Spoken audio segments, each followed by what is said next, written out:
Hello मेरे प्यारे बच्चों, क्या हाल चाल? सब ठीक ठाक ठीक होगा, उम्मीद है हमको। आइए आज हम अर्थशास्त्र के बारे में पढ़ेंगे, जो क्लास 10 का पहला चैप्टर है।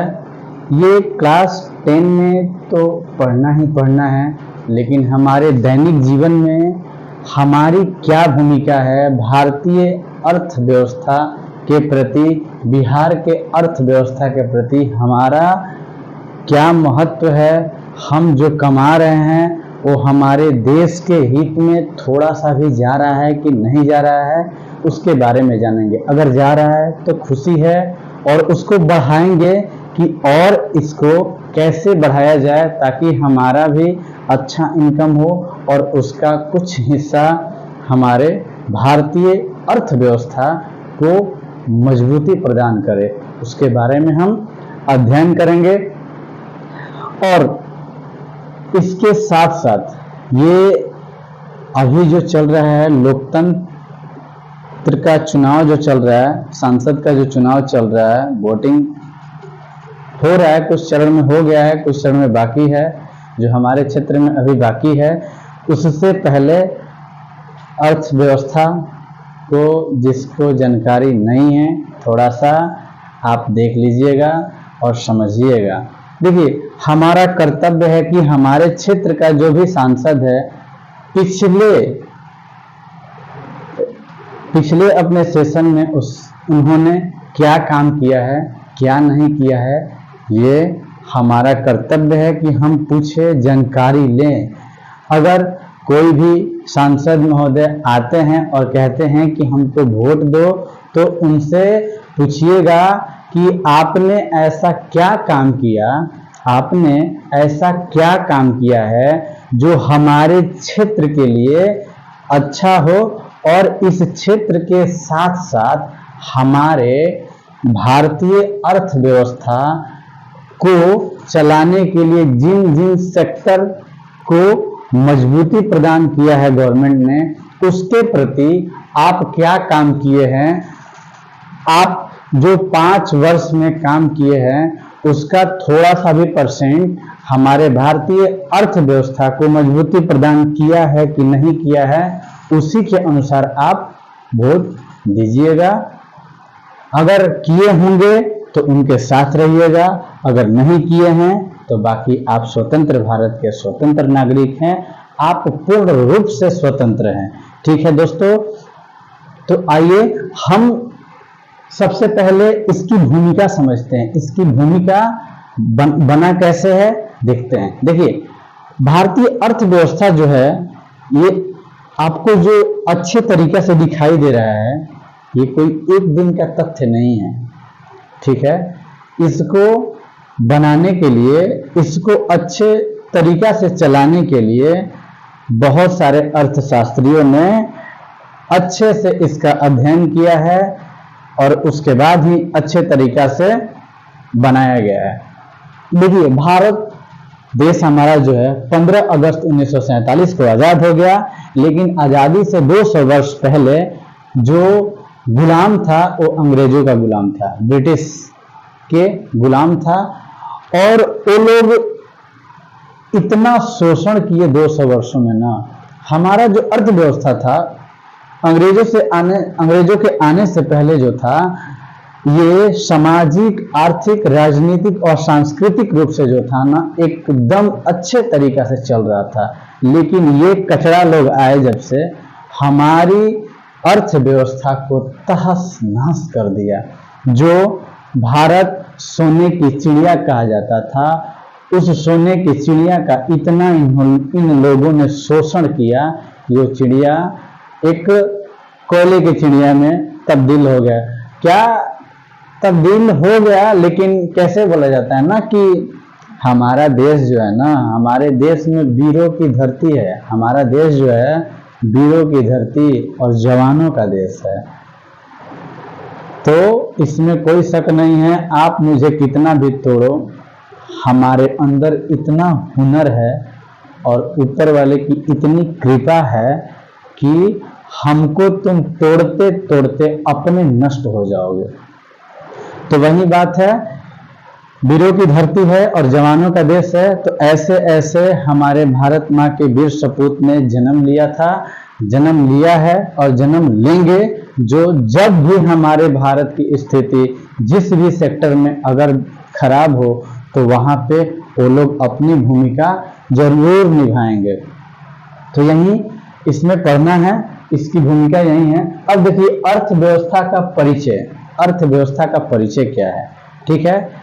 इसको समझने से पहले अर्थव्यवस्था जो है इसका परिचय यही है कि देखिए अंग्रेजी शासन जो है ना, अंग्रेजी शासन जो है ये एक उपनिवेश शब्द है। अंग्रेजी शासन जो है ना ये भारत को अपनी अर्थव्यवस्था का एक उपनिवेश बना लिया था।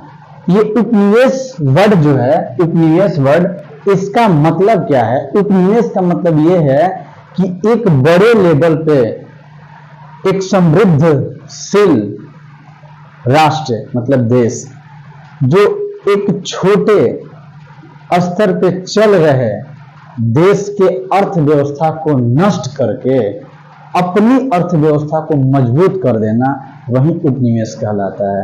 यानी अगर सीधे तौर पे देखा जाए तो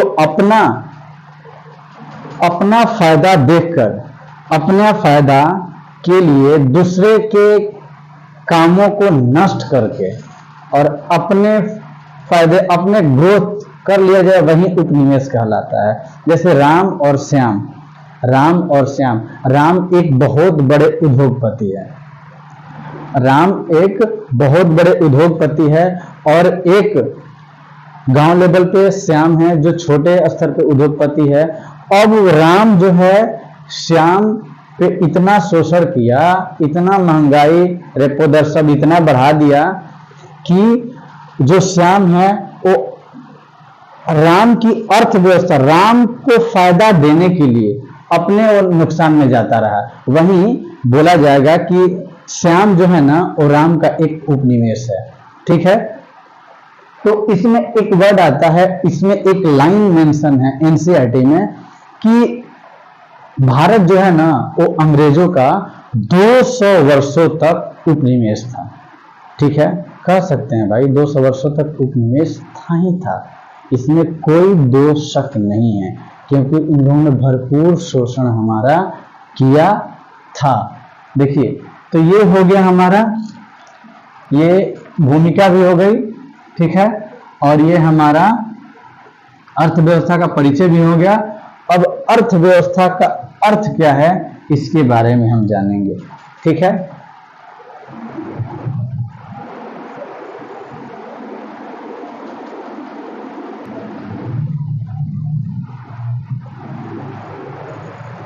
ठीक है, देखिए अर्थव्यवस्था क्या है, अर्थव्यवस्था क्या है? अर्थव्यवस्था एक ऐसी तंत्र या ढांचा है जिसके अंतर्गत आर्थिक क्रियाएं संभव है, जिसके अंतर्गत आर्थिक क्रियाएं होती है, वही अर्थव्यवस्था का सबसे अच्छा अर्थ है। लेकिन आर्थिक क्रियाएं क्या होती है इसके बारे में थोड़ा सा जान लेते हैं, क्योंकि जब तक आर्थिक क्रियाएं हम नहीं जानेंगे तब तक हम कुछ कहना ठीक नहीं है। देखिए आर्थिक क्रिया क्या होती है? आर्थिक मतलब आय, जिस क्रिया में, जिस काम से हमको आय की प्राप्ति होती है उसी को आर्थिक क्रिया कहते हैं, ठीक है। लेकिन ये अर्थर लेविस ब्राउन के अनुसार अर्थव्यवस्था को क्या कहा गया है इसके बारे में हम देख लेते हैं। देखिए अर्थर लेविस के अनुसार जो है ना, अर्थर लेविस के अनुसार जो है ये कहते हैं कि अर्थव्यवस्था का अर्थ है किसी राष्ट्र के संपूर्ण व्यवहार से होता है, इनका यही कहना है, जिसके आधार पर मानवीय आवश्यकताओं की संतुष्टि के लिए वह अपने संसाधनों का प्रयोग करता है, वही अर्थव्यवस्था होता है। ये आर्थर लेविस के अनुसार बोला गया है। तो अर्थव्यवस्था संसाधन का बेहतर प्रयोग से संसाधनों का अपने अंडर अपने क्षेत्र का संसाधन का प्रयोग करके जो अपने आय की प्राप्ति करता है उसी को हम क्या कहते हैं, अर्थव्यवस्था का अच्छा अर्थ है। ये अर्थर लेविस के अनुसार है। और ब्राउन के अनुसार क्या है, ब्राउन साहब क्या कह रहे हैं, ब्राउन साहब कह रहे हैं कि economy is the system of earning livinghood. Economy is the system of earning livinghood. इसका अर्थ है कि अर्थव्यवस्था आजीविका अर्जन करने की एक प्रणाली है। आजीविका हमेशा अर्जन करने की प्रणाली है। यही तो है, अर्थव्यवस्था आर्थिक क्रियाओं का एक ऐसा संगठन है जिसके अंतर्गत लोग कार्य करके अपनी आजीविका चलाते हैं। ठीक है, अब देखिए ये ब्राउन साहब का भी हम समझ लिए। और बिहार की अर्थव्यवस्था का क्या अर्थ है, बिहार की अर्थव्यवस्था का क्या अर्थ है, ये है कि बिहार की अर्थव्यवस्था का अर्थ है बिहार वासियों के संपूर्ण आर्थिक क्रियाओं के अध्ययन जो होता है वही बिहार की अर्थव्यवस्था कहलाता है। तो बाकी हम बताएंगे अगले क्लास में, इंतजार कीजिए। बाकी आप लोग देख लीजिएगा ये तथ्य जो है, जो हमने पढ़ाया अगले में हम बताएंगे कि हम जो कमाते हैं हमारा कुछ भी अंश भारतीय अर्थव्यवस्था के अंश का कुछ भी हिस्सा हो रहा है कि नहीं हो रहा है। अगर हो रहा है तो उसको और आगे बढ़ाने के लिए कौन सा कदम उठाना चाहिए, अगर नहीं हो रहा है तो क्यों नहीं हो रहा है, कौन सा ऐसा काम करेंगे कि हमारे विकास के साथ साथ भारत की अर्थव्यवस्था का भी विकास हो, उस पे हम ज्यादा काम करेंगे। और बोला जाता है ना कि किसी शायर ने कहा कि सांसों का रुक जाना ही मृत्यु नहीं होता है। वैसे वे व्यक्ति जो गलत को गलत कहने की नैतिकता खो दी उसको भी हम मरा हुआ ही मानते हैं। वे व्यक्ति मरा हुआ ही है जो गलत को गलत कहने की नैतिकता खो दिए हैं। बाकी कुछ नहीं है दोस्तों, आप लोग देखते रहिएगा। फिर जो पॉइंट होगा, इसका जो भी अच्छा पॉइंट होगा हम आप लोग के बीच अच्छे से अच्छे तरीका से समझाने का कष्ट करेंगे। और बाकी आप लोग हमारा सपोर्ट करने के लिए एक लाइक कर दीजिएगा। सब्सक्राइब अगर नहीं किए हैं हमारे चैनल को तो सब्सक्राइब कर दीजिएगा और ज़्यादा से ज़्यादा बच्चों तक शेयर करने का कष्ट कीजिएगा। बाकी और कुछ नहीं कहेंगे दोस्तों, मिलते हैं अगले पार्ट में। जय हिंद।